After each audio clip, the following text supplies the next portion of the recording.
Hello students, आज हम आप लोगों को क्रिया के बारे में बताने जा रहे हैं। क्रिया कैसे पहचानते हैं, क्या इसकी परिभाषा होती है, इसके बारे में चर्चा करेंगे। सबसे पहले हम आपको सरल शब्दों में बताना चाहेंगे कि जिन शब्दों द्वारा किसी भी कार्य के करने या होने का पता चलता है उसे क्रिया कहते हैं। अगर हम परिभाषा रूप में कहें तो हम कह सकते हैं जिन शब्दों से किसी भी कार्य के करने का या होने का पता चलता है उसे क्रिया कहते हैं। जैसे पढ़ना, लिखना, सोना, जागना आदि, ये क्रिया है। और क्रिया के मूल रूप को धातु कहते हैं, यानी जो शब्द क्रिया के प्रत्येक रूप में समान रूप से पाया जाता है वह धातु कहलाता है।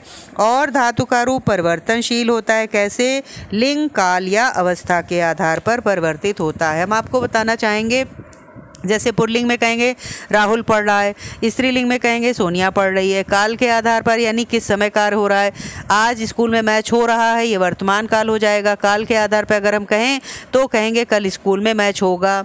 या अवस्था के आधार पे भी हमें दिखता है, कैसे कि बचपन के दिन सुहावने होते हैं या बुढ़ापा कष्टकारी होता है। तो ये हमने आपको बताया, लिंग के कारण, काल के कारण, अवस्था के कारण हमको धातु में परिवर्तन दिखाई देता है। इसी तरह से अब हम आपको क्रिया के भेद बताना चाहेंगे।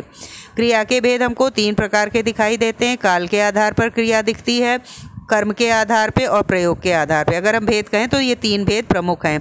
काल के आधार पे भी हमको बहुत आसानी से समझ में आ जाएगा कि अगर हम कहें काल के आधार पे तो 3 भेद हमको दिखाई देते हैं। काल के आधार पे भूतकालिक क्रिया, वर्तमानिक कालिक क्रिया और भविष्यकालिक क्रिया। भूतकालिक क्रिया जैसे कि नाम से पता चल रहा है, जिन क्रिया शब्दों द्वारा बीते हुए समय का बोध होता है उसे भूतकालिक क्रिया कहते हैं। जैसे मैंने पढ़ाई पूरी कर ली। और वर्तमानकालिक क्रिया में क्या होता है, जिन क्रिया शब्दों के द्वारा उसी वक्त कार्य के होने का पता चलता है उसे वर्तमानकालिक क्रिया कहते हैं।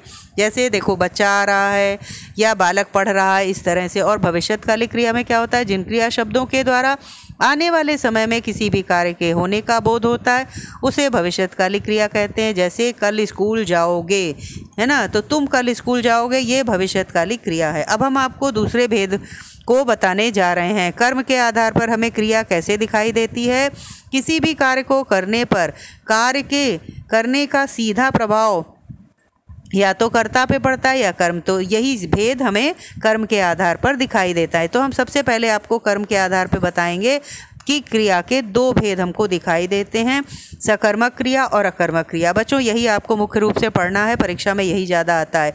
सकर्मक क्रिया, सकर्मक क्रिया से तात्पर्य है यानी जिसमें कर्म भी साथ में जुड़ा होता है। सा माने सहित और कर्म माने क्रिया, अर्थात कर्म के साथ की जाने वाली जो भी क्रिया है वो सकर्मक क्रिया कहलाती है। जिस क्रिया में कर्ता के साथ कर्म भी होता है, कार्य का प्रभाव कर्ता पर ना पड़कर कर्म पर पड़ता है, उसे सकर्मक क्रिया कहते हैं। जैसे लिखना, पीना, खाना। अब क्या लिखना, पत्र लिखना, वह पत्र लिखता है या वह जल पीती है या भोजन खाता है या खाना खाता है, तो ये सीधे सकर्मक क्रिया होगी। और अकर्मक क्रिया में क्या होता है, अकर्मक शब्द भी 2 शब्दों से मिलकर बना है। जैसे आ प्लस कर्मक।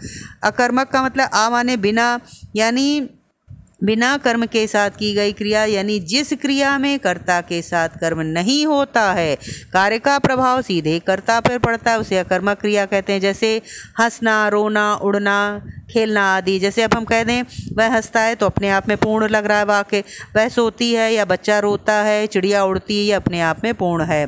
अब हम आपको सकर्मक क्रिया के 2 भेद भी बताना चाहेंगे।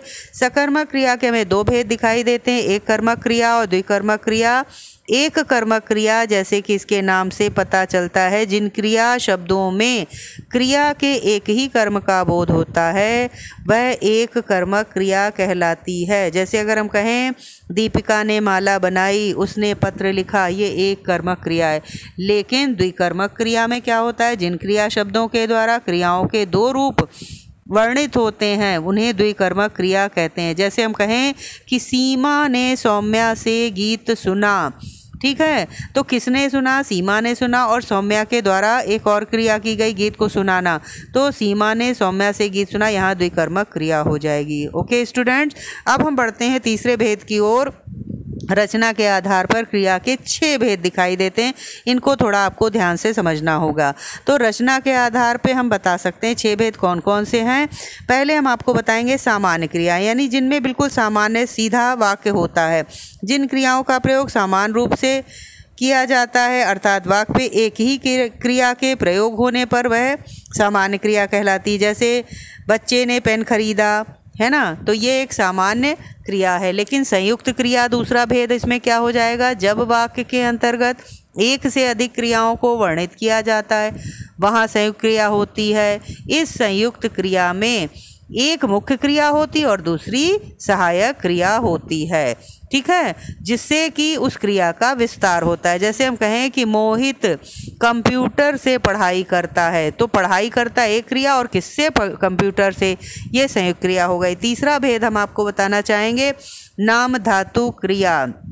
ये क्रियाएं ऐसी हैं जो धातु से न निर्मित होकर संज्ञा, सर्वनाम या विशेषण से बन जाती हैं, उन्हें कहते हैं नाम धातु क्रिया। जैसे हमने कहा बात से बतियाना कि लड़कियां बतिया रही हैं, या फिल्म से फिल्माना कि यह गाना फिल्माया गया है, या झूठ से झुठलाना तुमने मेरी बात को झुठला दिया, ये नाम धातु क्रियाएं कहलाएंगी। अब आता है अगला भेद, प्रेरणार्थक क्रिया।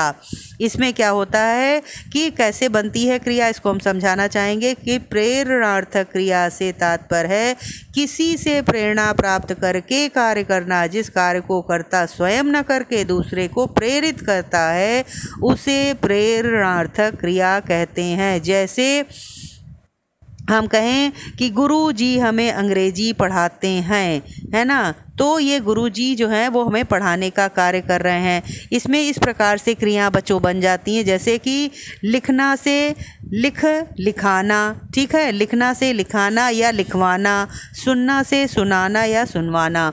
तो इस तरह से प्रेरणार्थक क्रिया बनती हैं और मुझे आशा है कि आप लोगों ने ये सारे भेद समझ लिए होंगे। ओके स्टूडेंट्स, और एक और इसका भेद है, इसमें जो मैं आखिरी वाला आपको बता रही थी, मैंने 6 भेद इसमें बताया, तो इसमें आपको कृदंत क्रिया भी इसका भेद है आपका, जो हम अभी आपको बता रहे हैं रचना के आधार पर। इसका छठा भेद है कृदंत क्रिया।